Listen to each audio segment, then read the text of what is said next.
Hi guys, welcome back, and today we are going to be reading Harry Potter by J.K. Read the first chapter of this last time, The Vanishing Glass. Nearly 2 years had passed since I woken up to find their nephew on the front step. Pivot Drive had hardly at all. The sun rose on the tidy front gardens, lit up the brass number 4 lidders, or crept into the living room, almost exactly the same as it had been on the night when Mary had seen about the owls. Phonographs on the mantelpiece showed how past. 10 years ago, there had been a lot of pictures of what looked like large pink people wearing different colored bonnets, but Dudley Dursley was no longer a baby. Now the photograph showed a large blond boy riding his first bicycle or so at the fair, playing a computer game with his father, hugged and kissed by his mother. The room had no signs that another boy, no signs at all that another boy lived in the house too.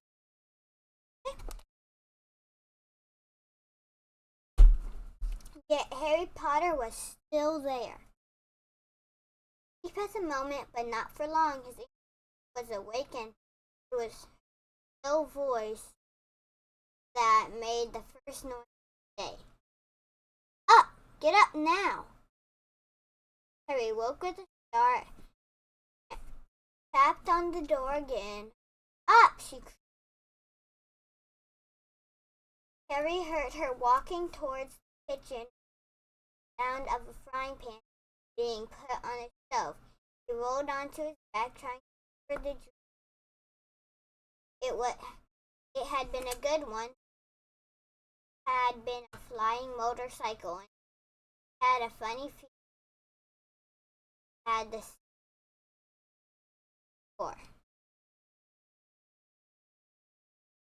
before. His aunt back outside the door. Are you up yet? Nearly, said Harry. Well, get a move on. I want you to look after the bacon, and don't you dare let it burn. I want everything perfect on Dudley's birthday. Harry groaned. What did you say? Said his aunt after the door. Nothing. Dudley's birthday. How could I have forgotten? Harry got slowly out of bed and started looking for socks. Found a pair under his bed, and after pulling a spider off one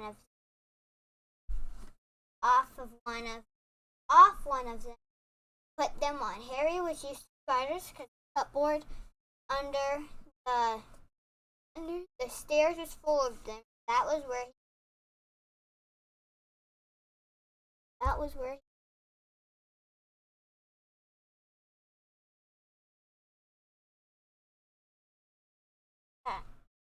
That was when he was dressed. He went down the hall into Dudley's presence. Looked as Dudley got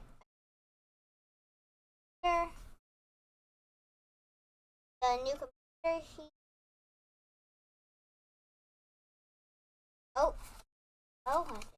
Flip the page. Wanted not to mention the second television and the racing bike. Exactly why Dudley wanted a racing bike was a mystery. Sorry, guys. The mystery to Harry as Dudley was very fat and hated exercise. Very fat and hated exercise. Unless, of course, it's about punching somebody. Dudley's favorite punching bag was Harry. He couldn't often catch him. Harry didn't look like it, but he was very fast.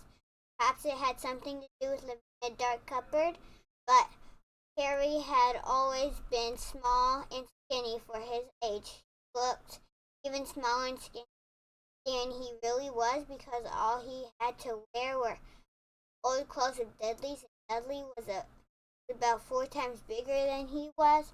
Harry had a thin face, knobbly knees, black hair, and bright green eyes. He wore round glasses held together by a lot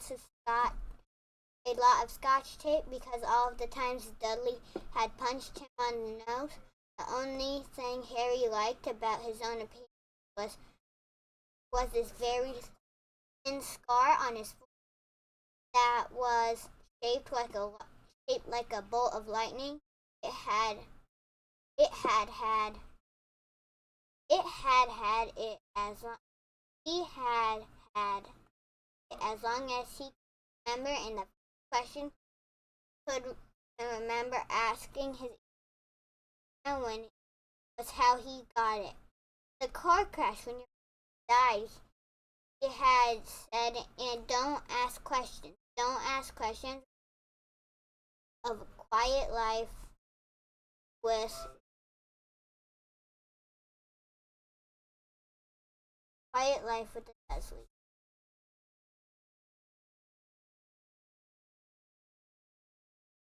Okay, there we go. Quiet life with the Dursleys. Uncle Vernon entered the kitchen. Harry was turning the bacon. Come here, he barked. By the way of a morning greeting. About once a week, Uncle Vernon looked over the top of his newspaper and shouted that Harry needed a haircut. Harry must have had more haircuts than the rest of the boys' class put together, but it made no difference. He grew that way all over the place. Harry was frightened by the time Dudley arrived in the kitchen with his mother. Harry looked a lot like. Wait 1 minute. Harry looked a lot. No, Dudley. Dudley looked a lot like Uncle Vernon. He had a large pink face, but not small, watery blue eyes, thick blonde hair that was on his thick, fat head. Aunt Pearl often said that Dudley looked like. Harry often said that Dudley looked like a pig in a wig. Harry put the plates of egg and bacon on the table. It was difficult. There wasn't much room. Dudley, meanwhile, was counting his face fell. 36, he said, looking up at his mother and father. That's 2 less than last year, darling. You haven't counted cards and presents. It's here under the big one from Daddy. All right, 37 then. Dudley going red in the face. Harry going red in the face. It's Dudley tantrum coming on and wolfing down his bed as fast as he could and turned the table over and obviously because she said quickly, and we'll buy another 2 presents while we're out today. How's that, Pumpkin? 2 more presents. Is that all right?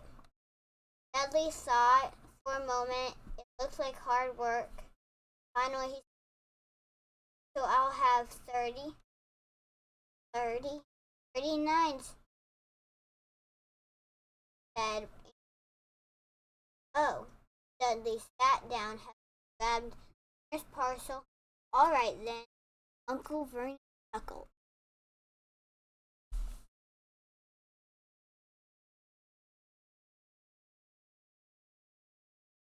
Okay,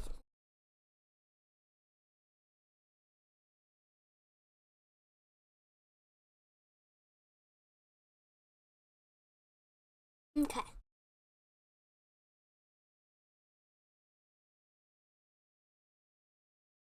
Little Tyke wants his money worth, just like his father.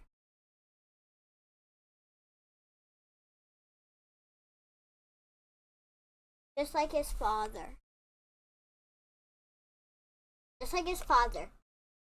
Attaboy, Dudley, he ruffled Dudley's hair. At the moment, the telephone rang and answered it while Harry and Uncle watched Dudley strap a racing bike, a video camera, remote control airplane, 16 new computer games, and a VR. He was ripping paper off of a gold wristwatch when back from the telephone, looking both angry and worried. Bad news, Vernon, she said Mrs. Fig broke her leg. She ate him.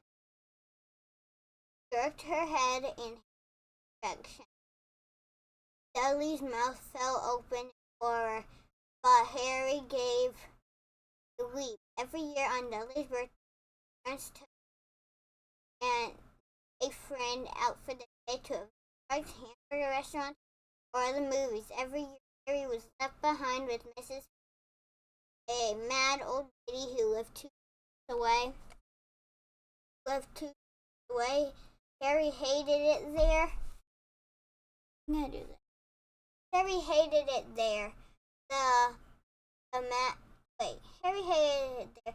The whole house smelled of cabbage, and Big made him look at photographs of all the cats she ever owned. Now what? Said Aunt fiercely at Harry, as though he this. Harry knew he ought to feel sorry that Mrs. Fig had broken her leg, but it wasn't when he reminded himself it would be a whole year before he had to look at Tibble's snowy Mr. Paul's tufty again. Could phone Marge, said Uncle Vernon suggested. Don't be silly, Vernon. She hates them. Dursleys often spoke about Harry like this, as though he wasn't there, or rather, as though it was something very nasty that he didn't understand, like a slug. What's her name? Your friend Eugene. On vacation in Marcua, snapped Aunt Pina. Could just leave there. Harry put in a hopeful. They able to watch what he wanted on television for a change. Maybe even though Dudley looked as though he swallowed a lemon, and come back and find the house in ruins. He snarled. I won't blow up the house, said Harry. But they weren't listening. I suppose we could take him to the zoo, Aunt Prue slowly, and leave him in the car. That car's new. He's not sitting in it. Dudley began to cry loudly. In fact, he wasn't really crying. It had been years since he really cried, but he knew that if he strip his face, wailed, his mother would give him anything he wanted. Dinky Dum-Dums, don't cry. Mommy won't let him spoil your special day, she cried, flinging her arms around him. I don't want him to come, Dudley yelled between tense sobs. He always spoils things. He shot Harry and there was a gap in his mother's arm. Just then, the doorbell rang. Oh, good Lord! Here. And Aunt Pruna testily, 'Cause A moment later, Dudley's best friend, Pierce Pocus, walked in with his mother. Pierce was a scrawny boy with a face like a rat. He was usually the one who held people's arms behind their back so Dudley stopped pretending to cry at once. Half an hour later, Harry couldn't believe his luck, sitting back of the Dursley car with Peter Dudley on the way to the zoo. First time in his life, Aunt Peruna, his aunt and uncle hadn't been able to think of anything else to do with him. But before they'd left, Uncle Vernon had taken Harry aside.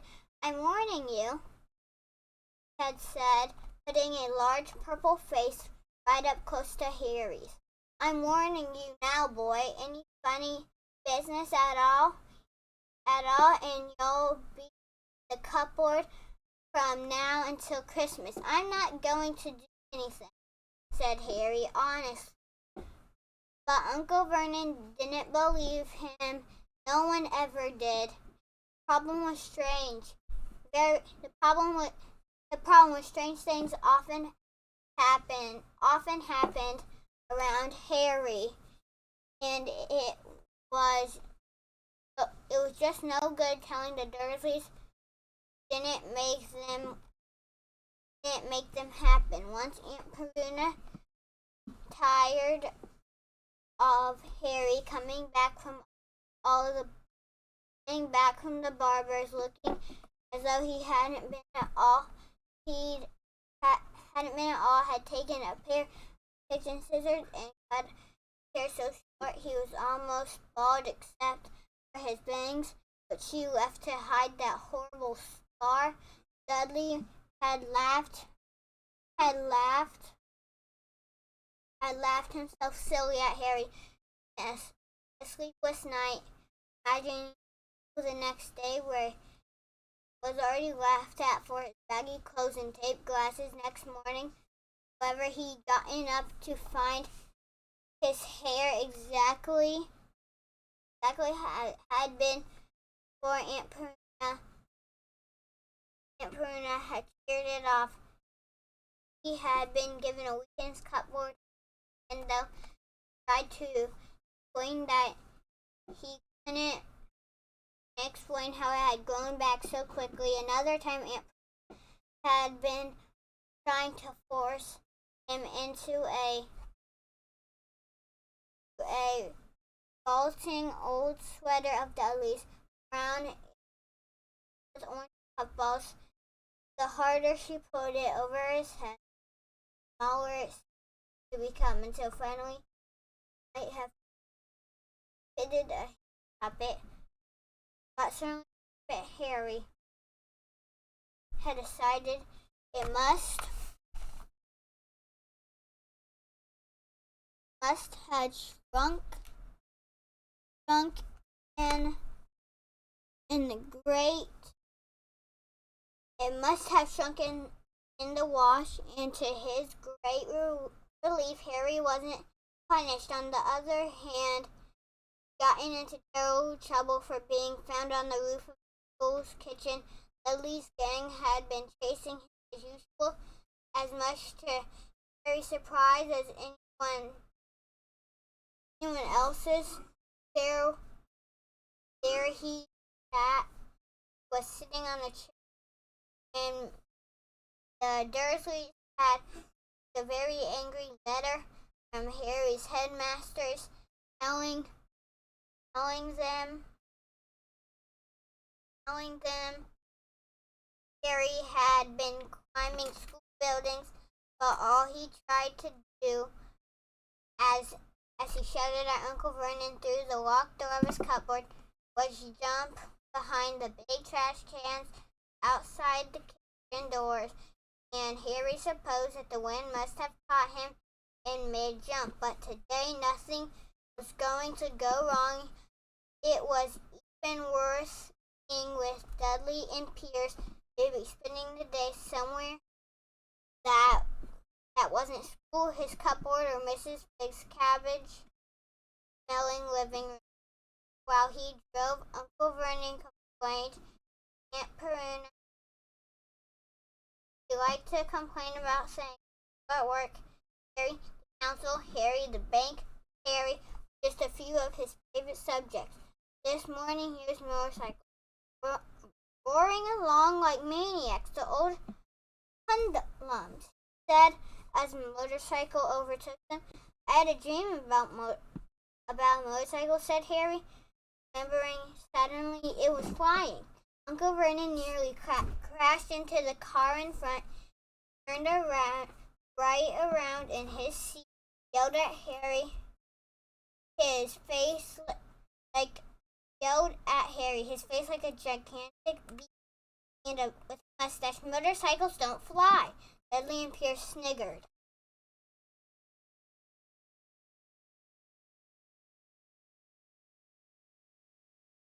I know they don't, said Harry. It was only a dream.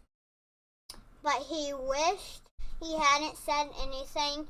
If there was one thing the Dursleys hated even more than his asking questions, it was his talking about anything, acting in a way it shouldn't. No matter if it was in a dream or even a cartoon, they seemed to think he might get dangerous ideas. It was a very sunny Saturday, and the zoo was crowded with families, and the Dursleys brought Dudley and Pierce large chocolate ice cream at the end, and said the smiling lady in the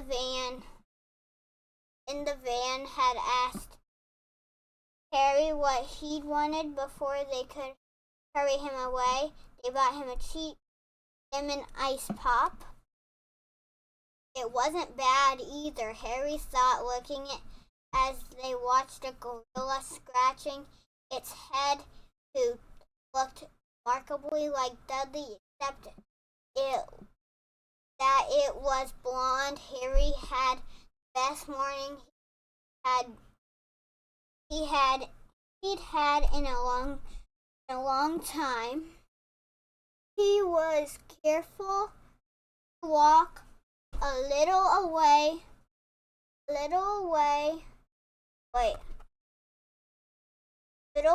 apart from the Dursleys, so Dudley and Pierce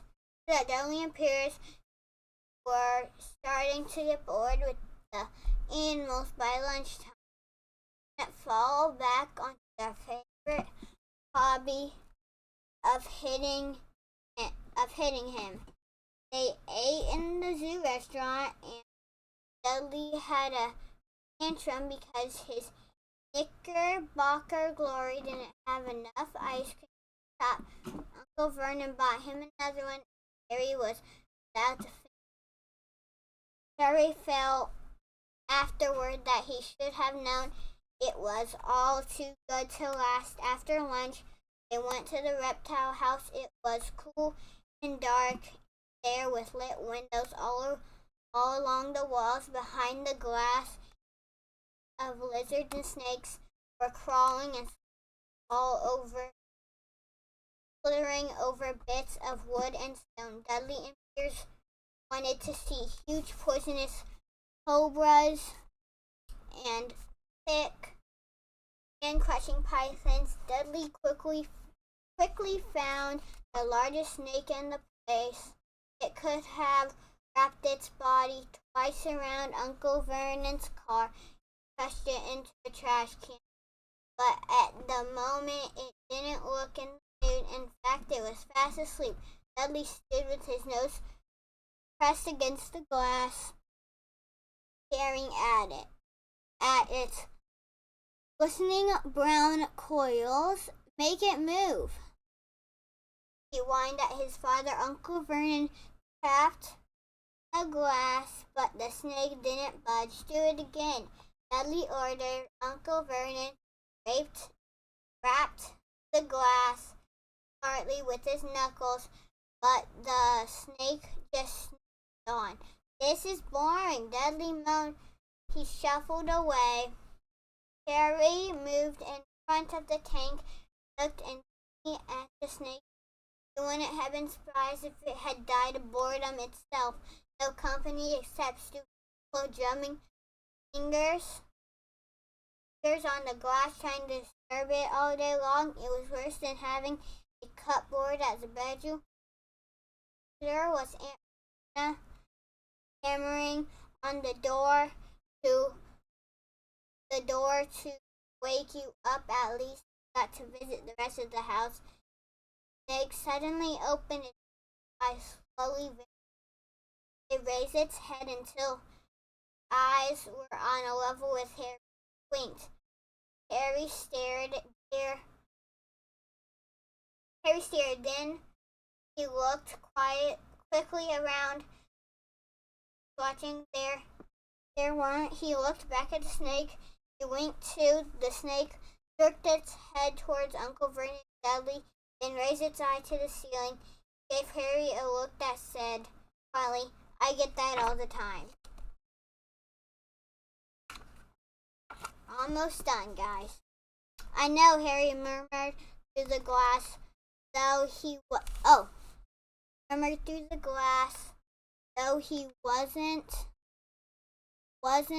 sure the snake could hear him. "It must be really annoying." The snake nodded adversely. "Where did you come from, anyway?" Harry asked. The snake dragged its tail to a little sign next to the glass. Harry peered at it. "Lower Construction Brazil." "Wasn't nice there, Bill?" Dragged its tail again. Harry read. "Man was bred in the..." "Oh, I see. So you've never been to Brazil?" As the snake shook its head, a bending shout behind Harry made both of them jump. "Dudley! Mr. Dursley, come and look at this snake, and you won't believe what it's doing." Dudley came waddling towards them as fast as he could. "Out of the way, you!" he said, punching Harry in the ribs. Caught by surprise, Harry fell hard on the concrete floor. What came next happened so fast no one saw how it happened. 1 second, Pierce and Dudley were leaning right up close to the glass. Next, they leapt back with howls of horror. Harry sat up and gasped as the glass front of the Bose construction tank had vanished. The great snake was uncoiling itself rapidly, slithering out onto the floor. People throughout the reptile house started running for exits. The snake slid swiftly past him. Harry could have sworn a low hissing voice said, "Still, here I come." "Thanks, amigo." The keeper of the reptile house was in shock.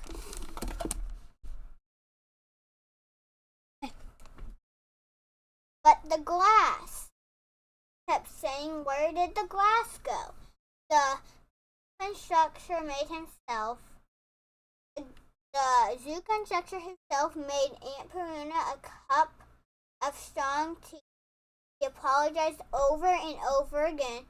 Pierce and Dudley could only gibber. As far as Harry had seen, the snake hadn't done anything except snap playfully at their heels as it passed. But by the time they were all back in Uncle Vernon's car, Dudley was telling them how it had nearly bitten off his leg, while Pierce was swearing it had tried to squeeze him to death. But worst of all, for Harry at least, was Pierce calming down enough to say, Harry was talking to it, weren't you, Harry?" Uncle Vernon waited until Pierce was safely out of the house before starting on Harry. So angry he could hardly speak.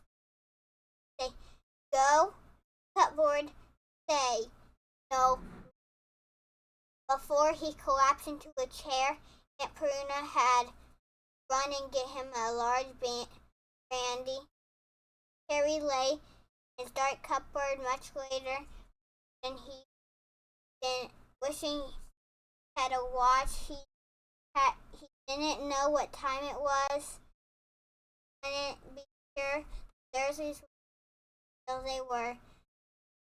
Couldn't risk the kitchen for some food. He lived with the Dursleys almost 10 years, 10 miserable years, as he could remember ever since been a baby. And his parents died in that car crash. Couldn't remember being in the car when his died. Sometimes when he strained his memory during long hours in his cupboard, came up with a strange vision, a blinding flash screen of light in a head. This he supposed was a car crash, though he couldn't imagine where all the green light came from. He couldn't remember his parents at all. Aunt and Uncle never spoke about them, and of course he was forbidden to ask questions. There were no photographs of them in the house. He had been younger. Harry had dreamed of some unknown relation coming to take him away, but it had never happened. The Dursleys were the only family, yet sometimes thought, or maybe hoped, that strangers in the street to know him. Very strange strangers they were too. A tiny man in a violet top hat had bowed to him once while out shopping with Aunt Prune and Dudley. After asking that man, Aunt Peruna had rushed him out of the shop without buying anything. A wild-looking woman dressed in all had waved at him once on the bus. A bald man in a very long purple coat had literally shaken his hand in the street the other day and walked away without a word. The weirdest thing about all these people was the way they seemed to vanish. Harry tried to get a closer look. At school, Harry had no one. Everyone knew that Dudley's gang hated old Harry Potter and his baggy clothes and his book and glasses. No one liked to disagree with Dudley's gang. Okay, well, I will see you guys next time for chapter 3, called The Letters from No One. See you next time. Bye. Peace out.